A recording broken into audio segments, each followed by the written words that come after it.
30 বছর ধরে যারা সুদ খান, এই সুদখোর হারামখোর, আপনি কি করছেন? বছরের পর বছর যারা কিস্তি নেন, কিস্তিখোর হারামখোর, কি করছেন? মরতেন না? কবরে যাবেন না? তোমরা যারা এক ওয়াক্ত নামাজ পড়ো নাই বাবা, এই আব্বা, আজকের সারা দিন যারা এক ওয়াক্ত নামাজ পড়লা না, আবার রাতভর যারা নারী ছবি উলঙ্গ দৃশ্য দেখো, তো প্রতিবার নর্তকী দেখলে, হারাম ছবি দেখলে বীর্যপাত হয়, শরীর নাফাক হয়।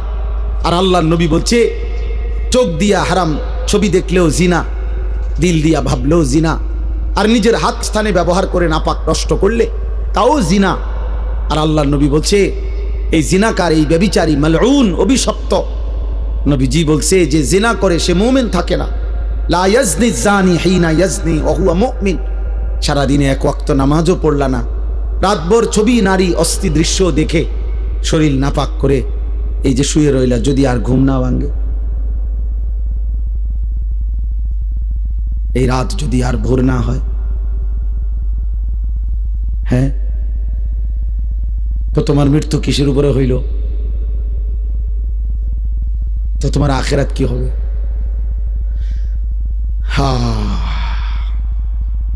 আমার একজন আপনজন এরকম, উনি ভালো মানুষ ছিলেন, কিন্তু এই রাত্রিবেলা দরজা বন্ধ কইরা, লাইট বন্ধ কইরা স্বাভাবিকভাবে ঘুমাইছেন। সকালবেলা দরজা খুইলা ভাঙ্গা দেখছে উনি ঘুমের মধ্যেই মরে আছে। দুনিয়াবি পরিচিতি